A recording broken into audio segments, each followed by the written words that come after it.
The Lottery by Shirley Jackson. The morning of June 27th was clear and sunny, with the fresh warmth of a full summer day. The flowers were blossoming profusely, and the grass was richly green. The people of the village began to gather in the square, between the post office and the bank, around 10 o'clock. In some towns there were so many people that the lottery took 2 days and had to be started on June 26th.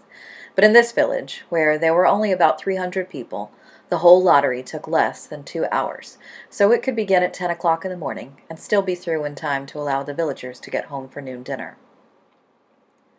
The children assembled first, of course. School was recently over for the summer, and the feeling of liberty sat uneasily on most of them.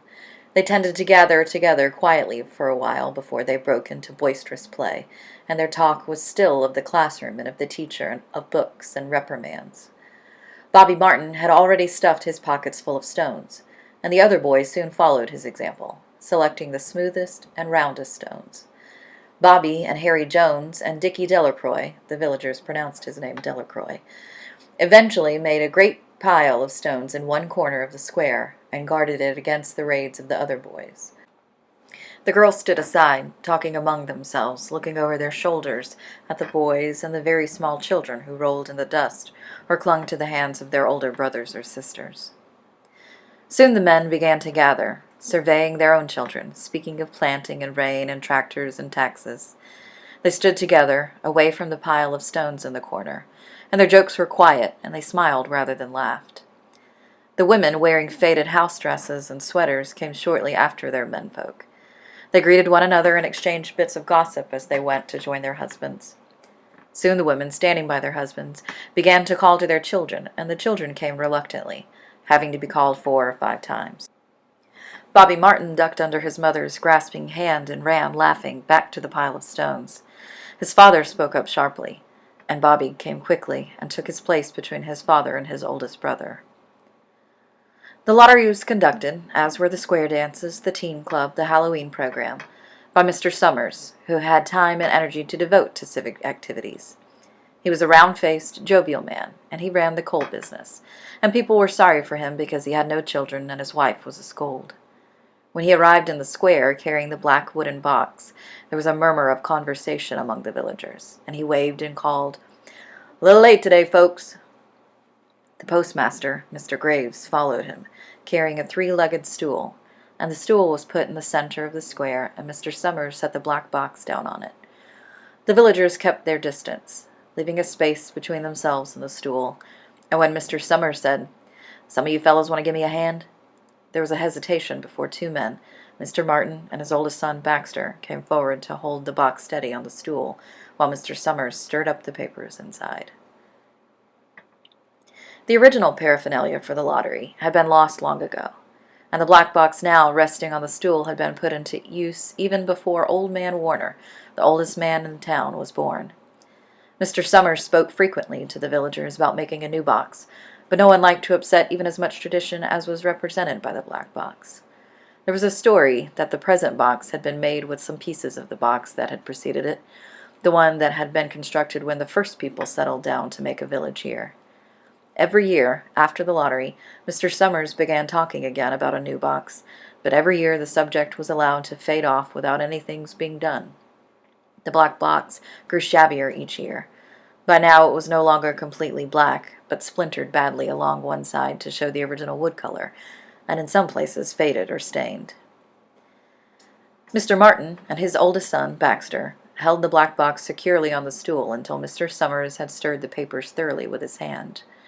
Because so much of the ritual had been forgotten or discarded, Mr. Summers had been successful in having slips of paper substituted for the chips of wood that had been used for generations. Chips of wood, Mr. Summers had argued, had been all very well when the village was tiny, but now that the population was more than 300 and likely to keep on growing, it was necessary to use something that would fit more easily into the black box. The night before the lottery, Mr. Summers and Mr. Graves made up the slips of paper and put them in the box, and it was then taken to the safe of Mr. Summers' Coal Company and locked up until Mr. Summers was ready to take it to the square next morning. The rest of the year, the box was put away, sometimes one place, sometimes another. It had spent 1 year in Mr. Graves' barn and another year underfoot in the post office, and sometimes it was set on a shelf in the Martin grocery and left there. There was a great deal of fussing to be done before Mr. Summers declared the lottery open. There were the lists to make up, of heads of families, heads of households in each family, members of each household in each family. There was the proper swearing in of Mr. Summers by the postmaster as the official of the lottery.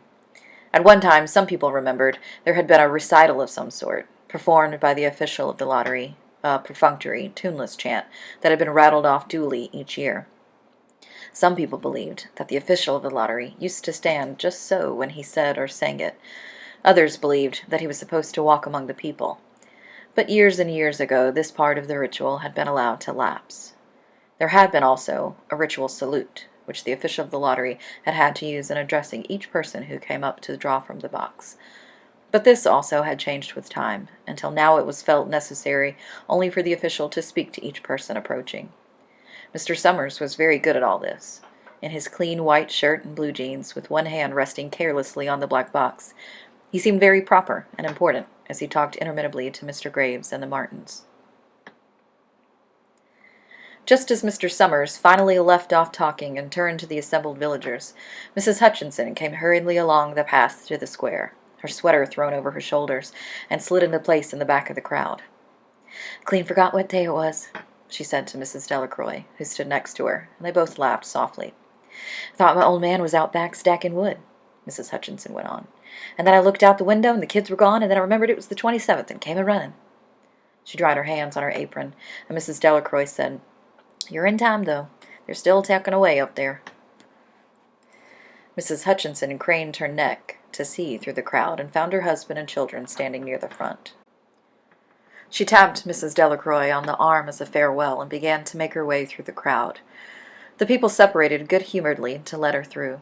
2 or 3 people said, in voices just loud enough to be heard across the crowd, "Here comes your Mrs. Hutchinson," and "Bill, she made it after all." Mrs. Hutchinson reached her husband, and Mr. Summers, who'd been waiting, said cheerfully, "Thought we were going to have to get on without you, Tessie." Mrs. Hutchinson said, grinning, "Wouldn't have me leave my dishes in the sink now, would you, Joe?" And soft laughter ran through the crowd as the people stared back into position after Mrs. Hutchinson's arrival. "Well, now," Mr. Summers said soberly, "guess we better get started. Get this over with, so we can go back to work. Anybody ain't here?" "Dunbar," several people said. "Dunbar, Dunbar." Mr. Summers consulted his list. "Clyde Dunbar," he said. "That's right. He's broke his leg, hasn't he? Who's drawing for him?" "Me, I guess," a woman said, and Mr. Summers turned to look at her. "Wife draws for her husband," Mr. Summers said. "Don't you have a grown boy to do it for you, Janie?" Although Mr. Summers and everyone else in the village knew the answer perfectly well, it was the business of the official of the lottery to ask such questions formally. Mr. Summers waited with an expression of polite interest while Mrs. Dunbar answered. "Horace is not but 16 yet," Mrs. Dunbar said regretfully. "Guess I gotta fill in for the old man this year." "Right," Mr. Summers said. He made a note on the list he was holding, and then he asked, "Watson boy drawing this year?" A tall boy in the crowd raised his hand. "Here," he said. "I'm drawing for my mother and me."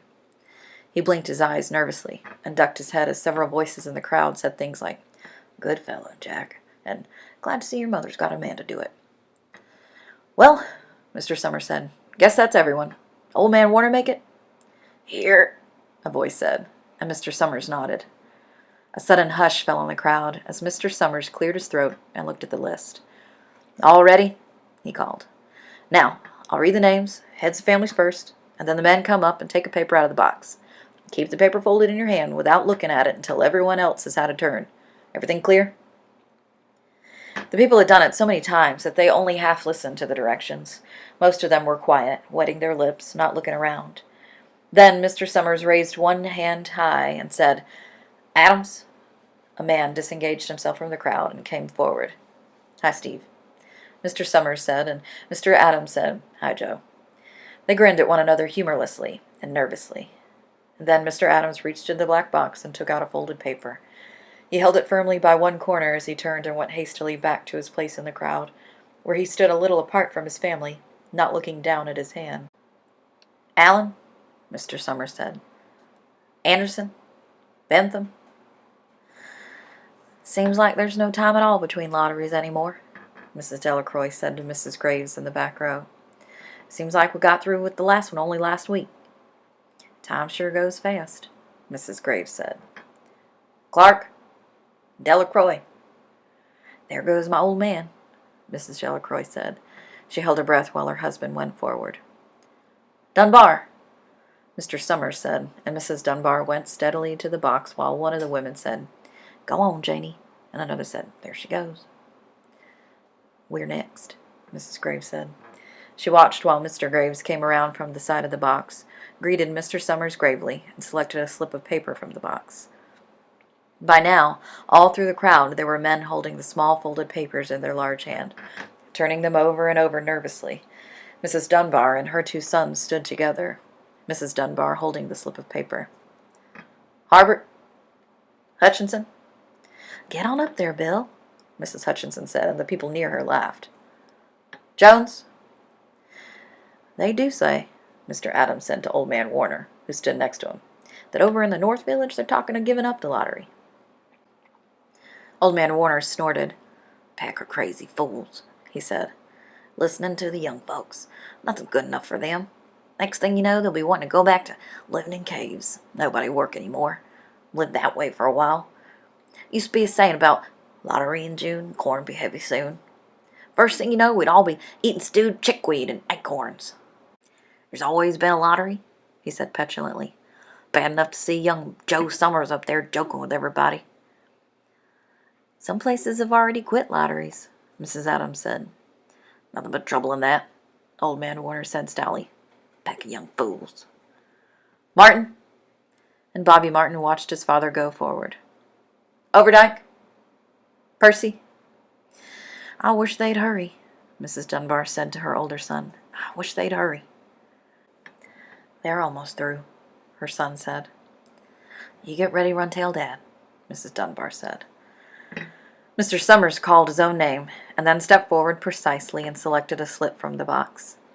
Then he called, Warner? 77th year I've been in the lottery, old man Warner said as he went through the crowd. 77th time. Watson? The tall boy came awkwardly through the crowd. Someone said, Don't be nervous, Jack. And Mr. Summers said, Take your time, son. Zanini? After that, there was a long pause, a breathless pause, until Mr. Summers, holding his slip of paper in the air, said, All right, fellas. For a minute, no one moved, and then all the slips of paper were opened. Suddenly, all the women began to speak at once, saying, Who is it? Who's got it? Is it the Dunbars? Is that the Watsons? Then the voices began to say, It's Hutchinson. It's Bill. Bill Hutchinson's got it. Go tell your father, Mrs. Dunbar said to her older son. People began to look around to see the Hutchinsons. Bill Hutchinson was standing quiet, staring down at the paper in his hand. Suddenly, Tessie Hutchinson shouted to Mr. Summers, You didn't give enough time to take any paper he wanted. I saw you. It wasn't fair. Be a good sport, Tessie, Mrs. Delacroix called, and Mrs. Graves said, All us took the same chance. Shut up, Tessie, Bill Hutchinson said. Well, everyone, Mr. Summers said, that was done pretty fast, and now we got to be hurrying a little bit more to get it done in time. He consulted his next list. Bill, he said, you draw for the Hutchinson family. You got any other households in the Hutchinsons? There's Dawn and Eva, Mrs. Hutchinson yelled. Make them take their chance. Daughters draw with their husbands' families, Tessie, Mr. Summers said gently. You know that as well as anyone else. It wasn't fair, Tessie said. I guess not, Joe, Bill Hutchinson said regretfully. My daughter draws with her husband's family. It's only fair. And I got no other family except the kids. Then as far as drawing for families is concerned, it's you, Mr. Summers said in explanation. And as far as drawing for households is concerned, that's you too, right? Right, Bill Hutchinson said. How many kids, Bill? Mr. Summers asked formally. 3, Bill Hutchinson said. There's Bill Jr. and Nancy and little Dave and Tessie and me. All right, then, Mr. Summers said. Harry, got the tickets back? Mr. Graves nodded and held up the slips of paper. We'll put them in the box, then. Mr. Summers directed. "Take Bill's and put it in." "I think we ought to start over," Mrs. Hutchinson said as quietly as she could. "I tell you it wasn't fair. You didn't give him enough time to choose. Everybody saw that." Mr. Graves had selected the 5 slips and put them in the box, and he dropped all the papers but those onto the ground where the breeze caught them and lifted them off. "Listen, everybody," Mrs. Hutchinson was saying to the people around here. "Ready, Bill?" Mr. Summers asked, and Bill Hutchinson, with one quick glance around at his wife and children, nodded. "Remember," Mr. Summers said, "take the slips and keep 'em folded until each person's taken one. Harry, you help little Dave."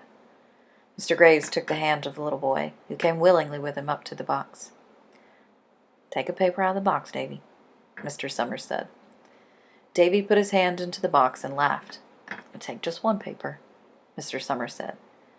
"Harry, you hold it for him." Mr. Graves took the child's hand and removed the folded paper from the tight fist and held it while Dave stood next to him and looked up at him wonderingly. "Nancy, next," Mr. Summers said. Nancy was 12, and her school friends breathed heavily as she went forward, switching her skirt, and took a slip daintily from the box. "Bill, Jr.?" Mr. Summers said. And Billy, his face red and his feet overlarge, near knocked the box over as he got a paper out. "Tessie?" Mr. Summers said.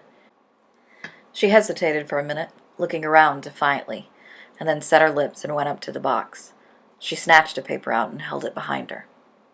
"Bill," Mr. Summers said, and Bill Hutchinson reached into the box and felt around, bringing his hand out at last with a slip of paper in it.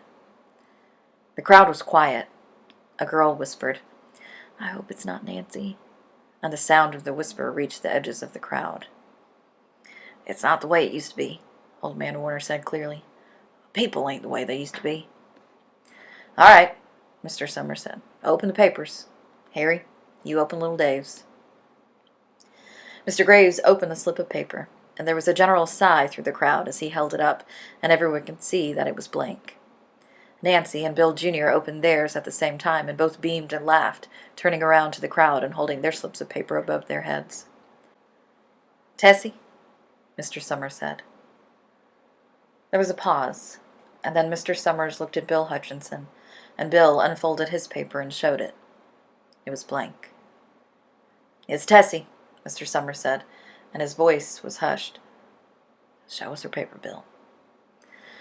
Bill Hutchinson went over to his wife and forced the slip of paper out of her hand. It had a black spot on it, the black spot Mr. Summers had made the night before with the heavy pencil in the coal company office. Bill Hutchinson held it up, and there was a stir in the crowd. "All right, folks," Mr. Summers said, "let's finish quickly." Although the villagers had forgotten the ritual and lost the original black box, they still remembered to use stones. The pile of stones the boys had made earlier was ready. There were stones on the ground with the blowing scraps of paper that had come out of the box. Delacroix selected a stone so large she had to pick it up with both hands and turned to Mrs. Dunbar. "Oh, come on," she said. "Hurry up." Mrs. Dunbar had small stones in both hands, and she said, gasping for breath, "I can't run at all. You have to go ahead and I'll catch up with you." The children had stones already, and someone gave little Davy Hutchinson a few pebbles. Tessie Hutchinson was in the center of a cleared space by now, and she held her hands out desperately as the villagers moved in on her. "It isn't fair," she said. A stone hit her on the side of the head. Old Man Warner was saying, come on, everyone." Steve Adams was in the front of the crowd of villagers, with Mrs. Graves beside him. "It isn't fair! It isn't right!" Mrs. Hutchinson screamed.